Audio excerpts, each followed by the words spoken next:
ये तो रुक ही नहीं रहा है।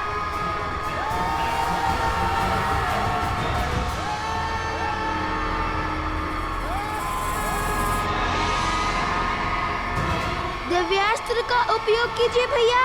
मुनिवर ने हमें इन्हें जीवित करने के लिए भेजा था, इन्हें मारने नहीं। मिल गया उपाय। हनुमान, संभालो स्वयं को। माता मैं क्या करूं, मन उल्लास के सागर में गोते खा रहा है। उन्हें यहाँ वन में नहीं, वहाँ महलों में होना चाहिए। राजकुमारों के भांति जीना चाहिए माता। समर्पण से बोए और प्रेम से सींचे दाम्पत्य को खंडित करने का साहस कहाँ से लाती है नियति?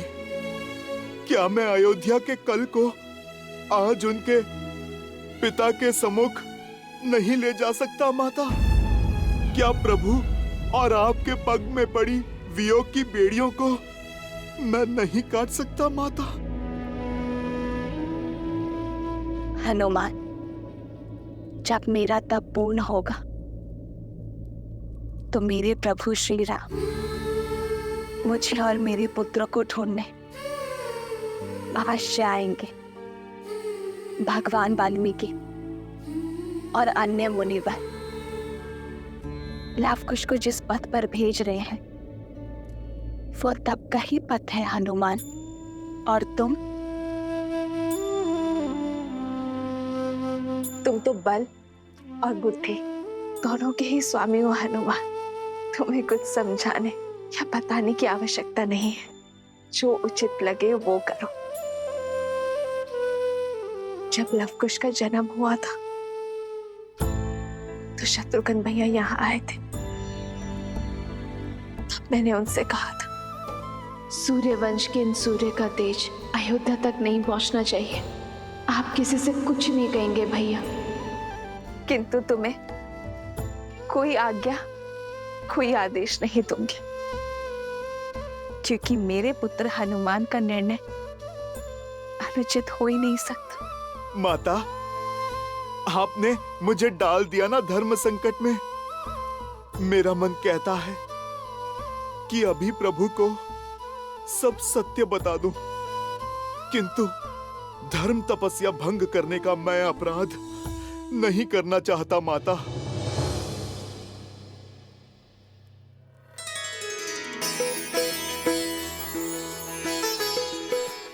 अब तो केवल एक ही है जो मार्गदर्शन कर सकते हैं।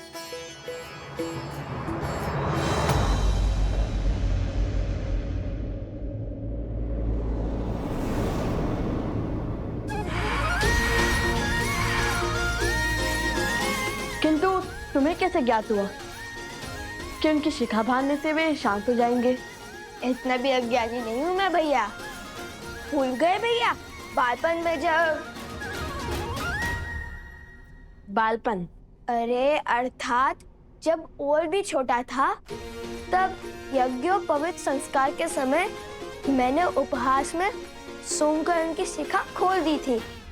तब माता ने बताया था, शिखा ऊर्जा को शीश चक्र को चारों ओर केंद्रित करती है, व्यक्ति को उच्च चेतना और दिव्य ऊर्जा से जोड़ती है। इसे खोलकर रखने से ऊर्जा अधिक स्वतंत्र रूप से प्रवाहित हो सकती है और बांधने से रुक सकती है, जिससे व्यक्ति का मन और मस्तिष्क भी स्थिर हो जाता है। अति उत्तम। चलो, कुछ तो पाठ स्मरण है तुम्हें।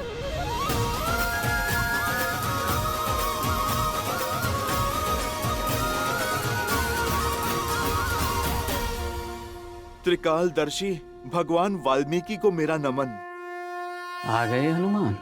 भला मैं आपकी पुकार को अनसुना कैसे कर सकता हूँ? आप मेरे आने का कारण तो जानते ही हैं।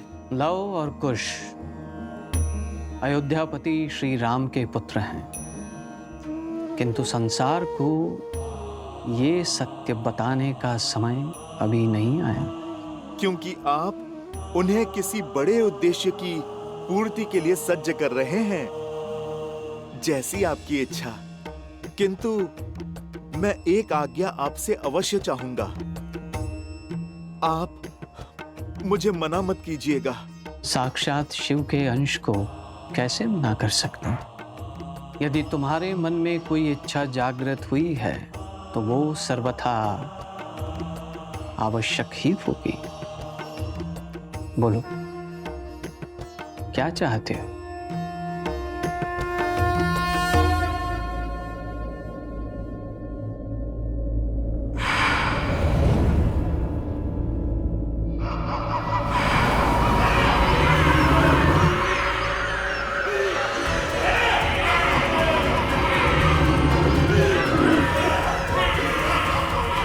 भैया, इन सब की शिखा बांधना तो संभव नहीं है।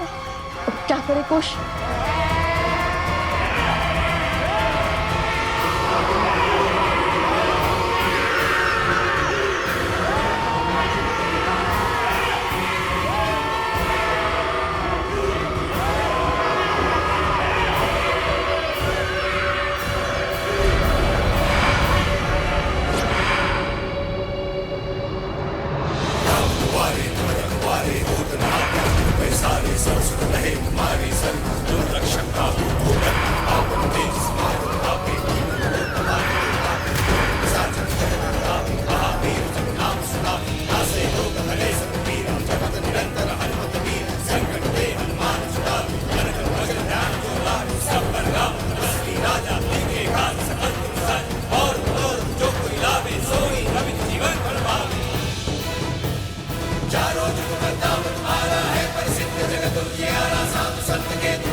हनुमान जी, ये अवश्य ही अश्वमेध का अश्व लेने आए होंगे।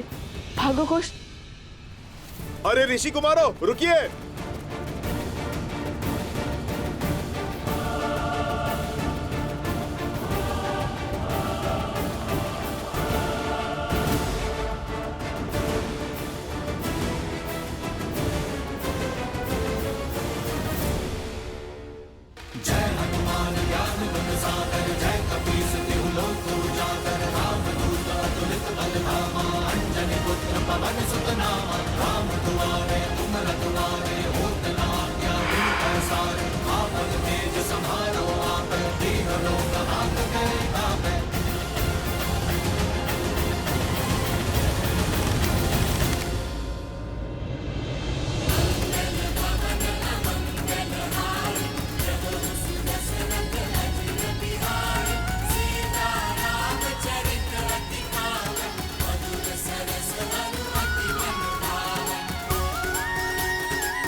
लवकुश मेरे ही पुत्र है, श्री राम के तने,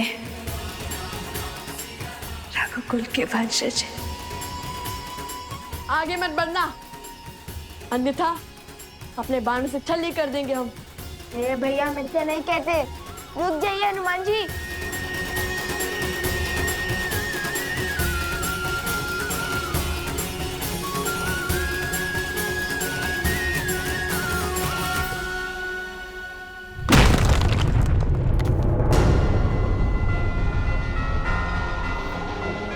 भैया, अवश्य ही इनकी कोई योजना होगी अश्व ले जाने की।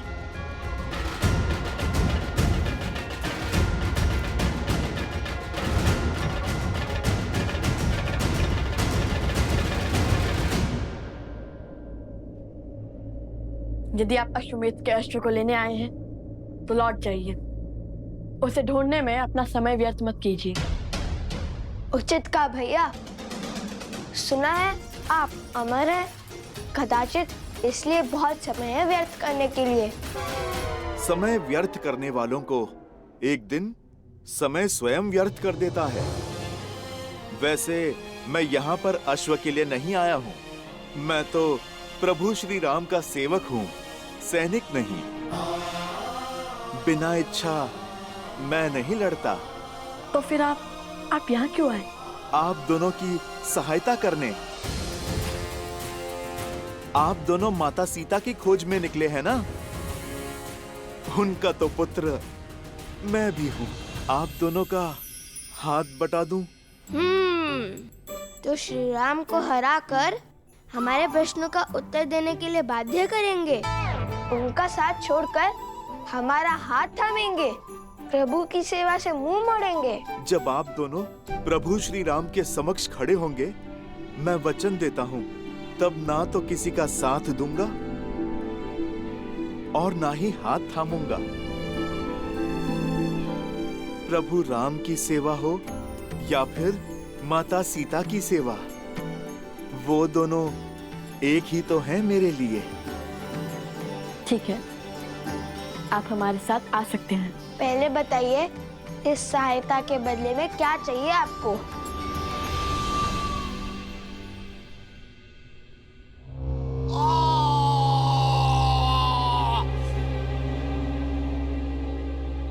पिछले 15 वर्षों से राम उसके राज्य को जितना नीचे धकेलने का प्रयास कर रहे हैं, वो उतना ही ऊंचा उठता जा रहा है।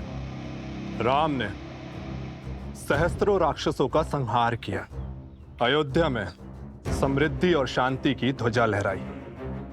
वहां ना कोई अब भिक्षा मांगता है, ना कोई चोरी करता है। उसने सब कुछ पा लिया और हमने सब कुछ खो दिया। आपका पुत्र, आपका राज्य, आपका सम्मान, आपके भाग में केवल एक जीत आई, राम और सीता का वियोग, और कुछ नहीं। आपकी पराजय हो चुकी है। कि मेरे प्रयास विफल हुए, किंतु जब तक अयोध्या में एक भी जीव के मन में अधर्म का वास है, धर्म कभी पूरी बातें नहीं जीत सकता।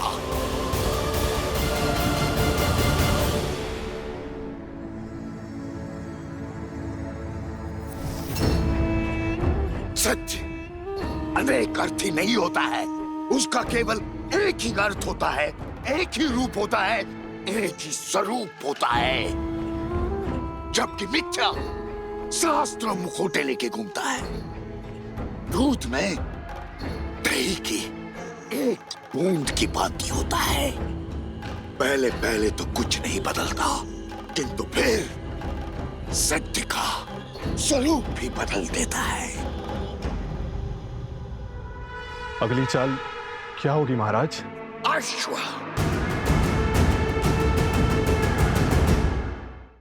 यही कहीं छुपाया होगा, मार डालो उसे। लक्ष्मण को वो अश्व जीवित नहीं मिलना चाहिए। अश्व मरा तो राम कभी उन बालकों को क्षमा नहीं करेगा, उनका अंत होगा। और तब हम उनका सत्य संसार के सामने लाएंगे। सीता इस विश्वासघात को कभी नहीं सह पाएगी। पति से वियोग का विष तो पी गई, किंतु पुत्रों की मृत्यु का दंश नहीं सह पाएंगे। और सीता की मृत्यु राम के अंत का कारण बनेगी।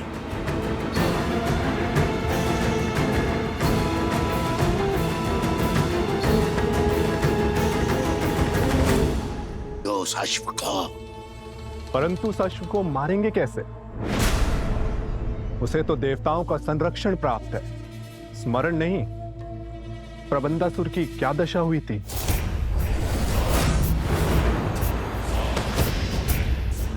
उसका भी उपाय शीघ्र खोज लूंगा मैं।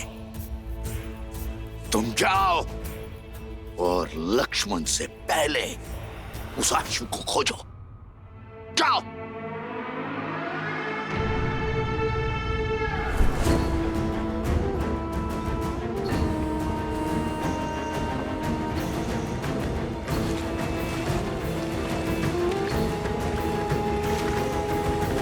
प्रतीक्षा करने के लिए धन्यवाद राजानुज।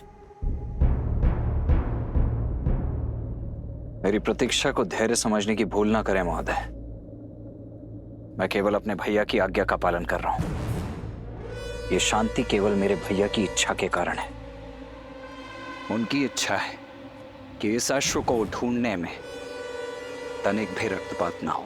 मैं बिना आपकी सहायता के स्वयं उन दोनों ऋषि कुमारों को ढूंढ लूंगा।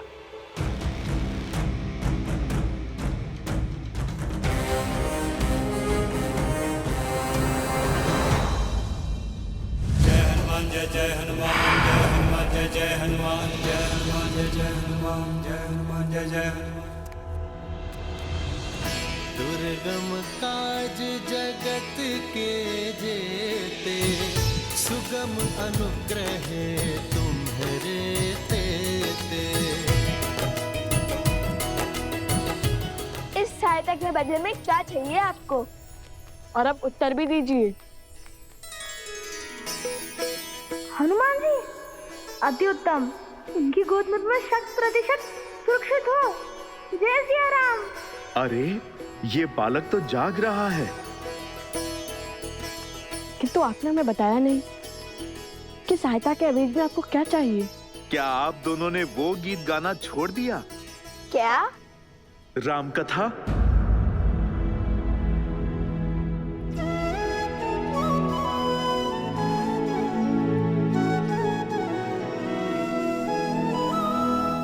अद्भुत गान किया था आपने। एक बार पुनः मेरे लिए उसका गान करें। कदापि नहीं।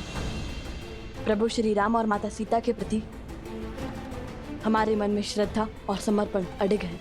इसलिए जब तक हम अपने प्रश्नों का उत्तर नहीं पा लेते, हम राम कथा का गायन भी नहीं करेंगे।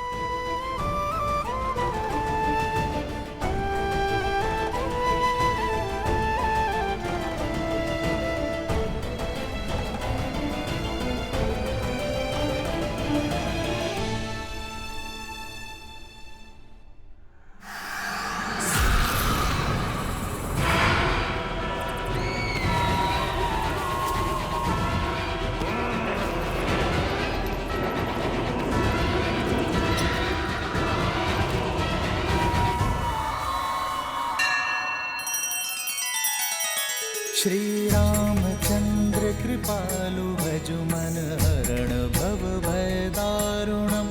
नव कंज लोचन कंज मुख कर कंज पद कंजारुणम।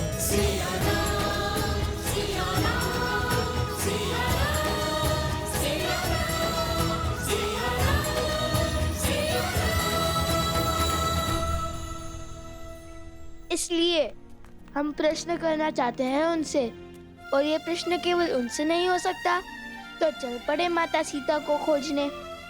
अब ये खोज शीघ्र पूर्ण होगी। तो राम कथा का गान भी तभी होगा। अद्भुत आनंद आ रहा है। हनुमान जी ने मुझे अपने शीश पर उठा रखा है। आनंद, परम आनंद। हाँ, हनुमान जी, नहीं नहीं, नीचे मत रखो। आनंद आ रहा था।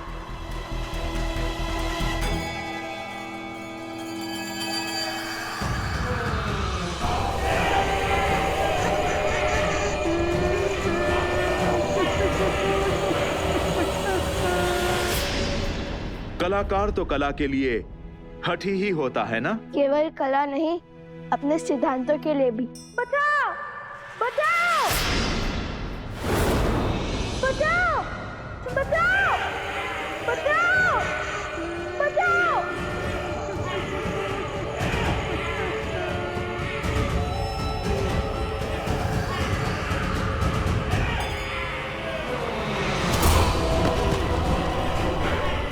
भोजन, अरे भोजन।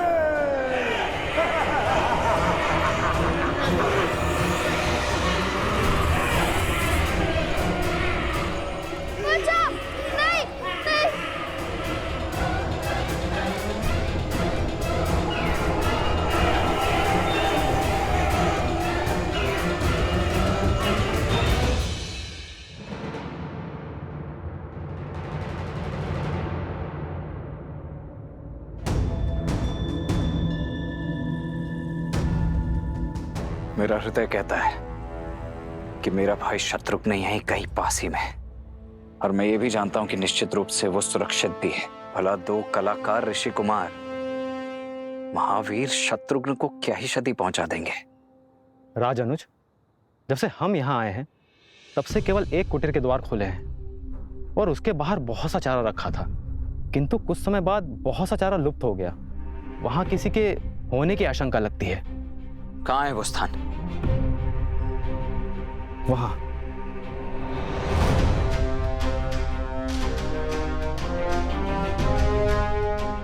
ये इतना सारा चारा गौ अथवा किसी अश्व के लिए ही होता है। भैया का आदेश न होता तो मैं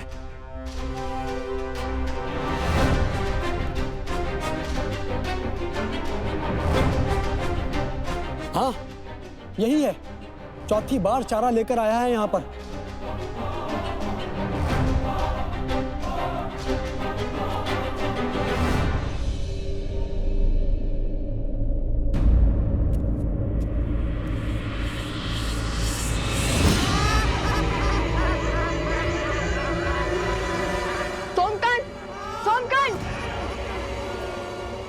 हनुमान जी, आपको तो हमारी सहायता करनी थी ना।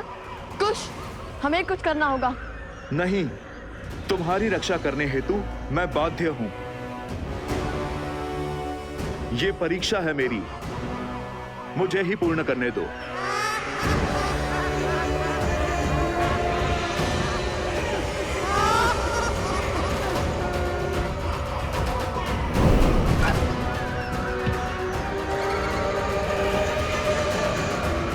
जय श्री राम।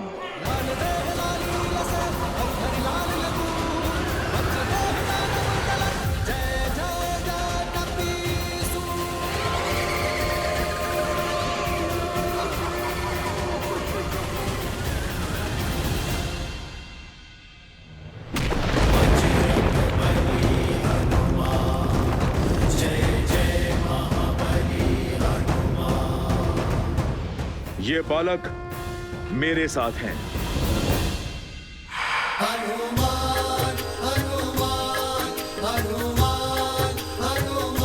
जय श्री राम।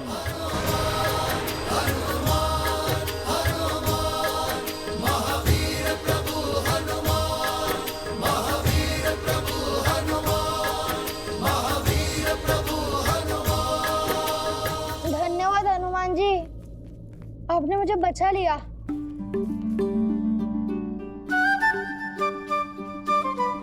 वैसे मैं भयभीत नहीं था, मैं तो बस देखना चाहता था कि आप उन्हें कैसे भगाते हैं। बहुत उत्तम शक्ति प्रदर्शन किया आपने। अब तो आपने भी जान लिया होगा, इसे अकेले छोड़ना सही नहीं है।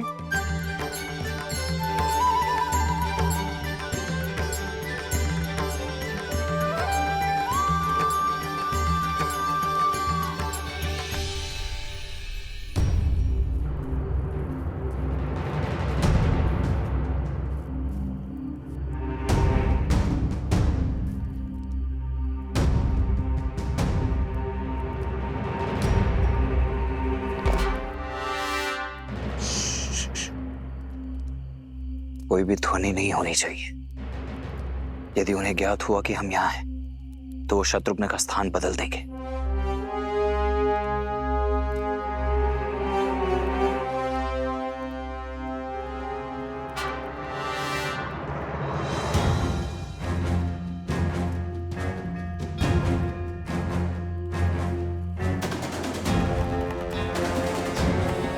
असंभव। अभी कुछ ही क्षणों पूर्व तो यहां इतनी सारी घास रखी हुई थी, अभी अभी समाप्त। यह निश्चित रूप से किसी अश्व का ही भोजन है, परंतु यहां कहीं कोई अश्व दिखाई क्यों नहीं दे रहा है? मित्र, ये अश्व को खोज रहे हैं या राजनु शत्रुघ्न को?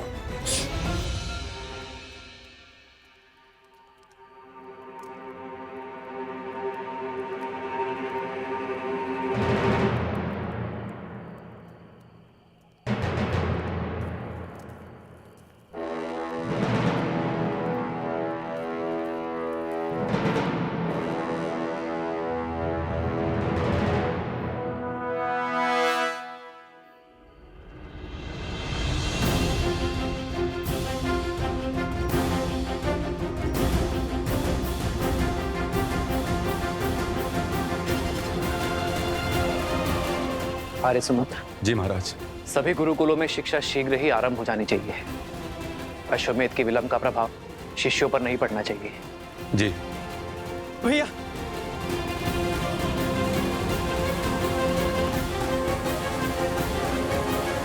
क्या हुआ भरत, सब कुशल तो है ना? नहीं भैया, वो शत्रुघ्न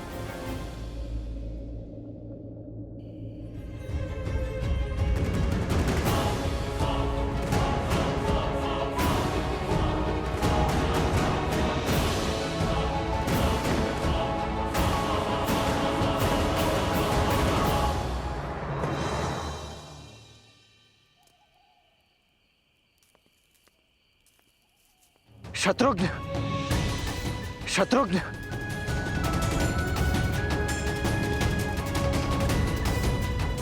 शत्रुघ्न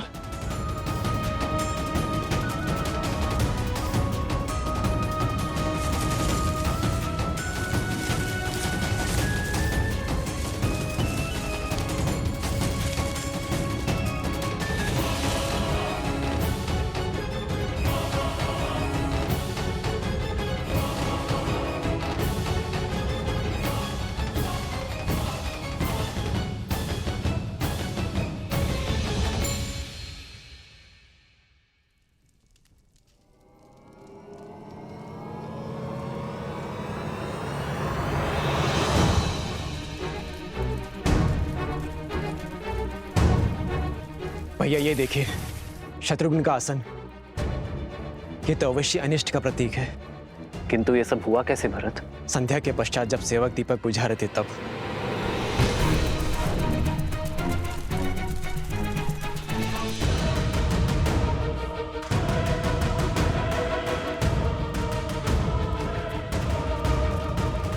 यदि कोई अनिष्ट हुआ भी है तो भी वो हमारे शत्रुघ्न को हानि नहीं पहुंचा पाएगा। हनुमान और लक्ष्मण उसे खोजने गए हैं ना? भैया मैंने लक्ष्मण की ओर एक दूत भेजा था और उसकी कोई सूचना नहीं मिली। मेरा मन बहुत घबरा रहा है। जब तक स्वयं सूत नहीं लूंगा तब तक मेरा मन अधीर ही रहेगा। आप मुझे आज्ञा दीजिए। प्रकृति कभी सीधे संदेश नहीं देती। भिन्न भिन्न मार्गों से, भिन्न भिन्न संकेतों से हमें अपनी बात समझाती है महाराज। जी आचार्य। और उन ऋषि कुमारों का लक्ष्मण और शत्रुघ्न को आहत पहुंचाना असंभव है। यदि वो दोनों चाहते तो सम्मोहन अस्त्र का प्रभाव कर बेसुध शत्रुघ्न को हानि पहुंचा सकते थे, किंतु वो लौट गए। अवश्य ही कोई कारण है जो हमें ज्ञात नहीं है। भैया ये घटना उससे भी अधिक चिंताजनक है।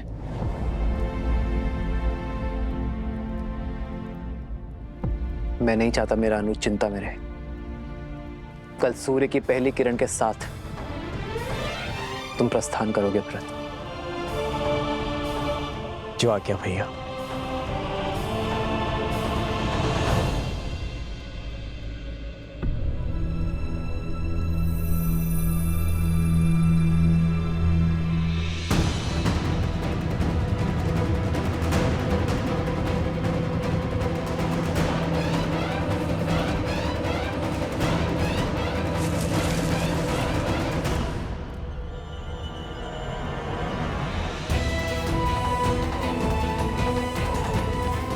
शत्रुघ्न का मुकुट और धनुष।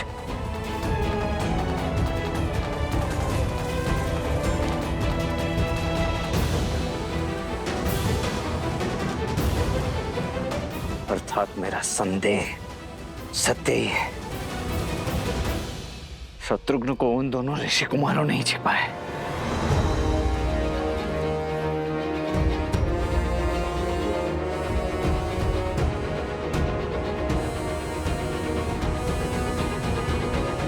भीतर चलते हैं, कदाचित वहीं हमें इन सबको पुनः जीवित करने का और ये प्रेतों का स्वांग समाप्त करने का मार्ग मिल जाए। द्वार खोलता हूं।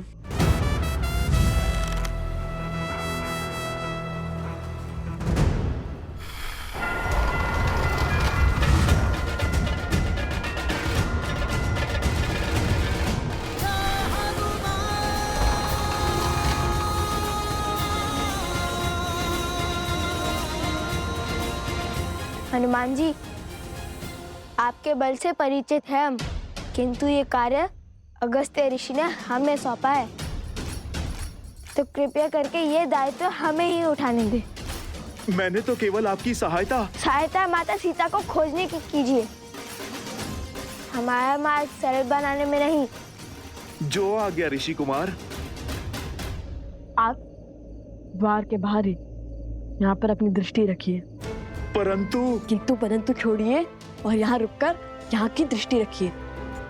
ये हमारे राजा लव का आदेश है।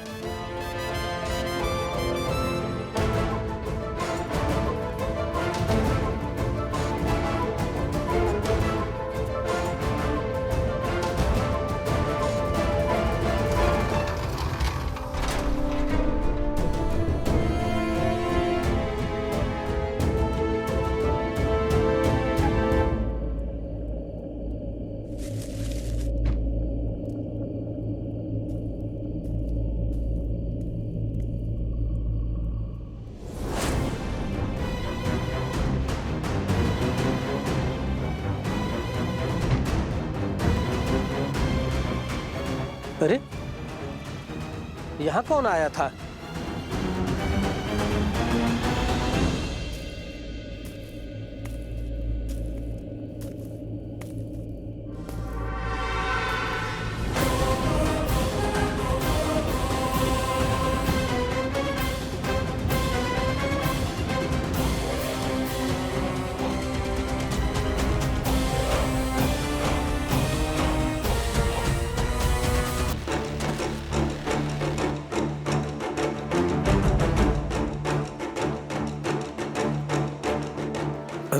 राजानुज, आप यहाँ कैसे?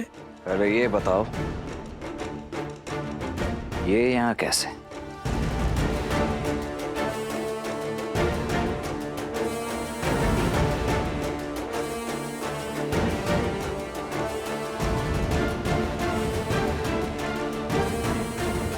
देखो, इतना तो मैं भली भांति समझ गया हूं कि मेरा भाई है यहीं कहीं, परंतु उसे छिपाया कहां गया है ये अब तुम बताओगे।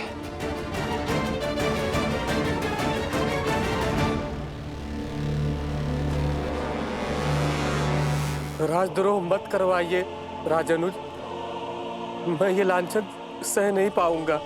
तब तो एक ही मार्ग शेष है, मेरा वारसा हो तुम।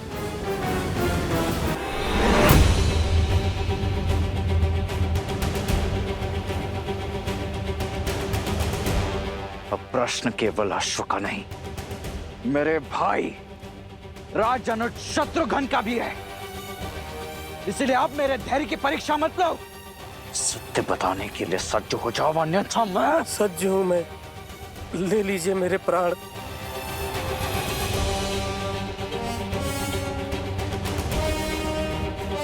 अच्छा लगा ये देखकर कि इक्ष्वाकु वंश ने जो धर्म का बीज कौशलराज में बोया था, वो अब राजभक्ति का घनघोर वृक्ष बन चुका है।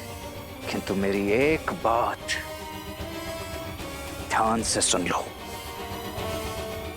या तो आज तुम्हारे मुख से सत्य निकलेगा,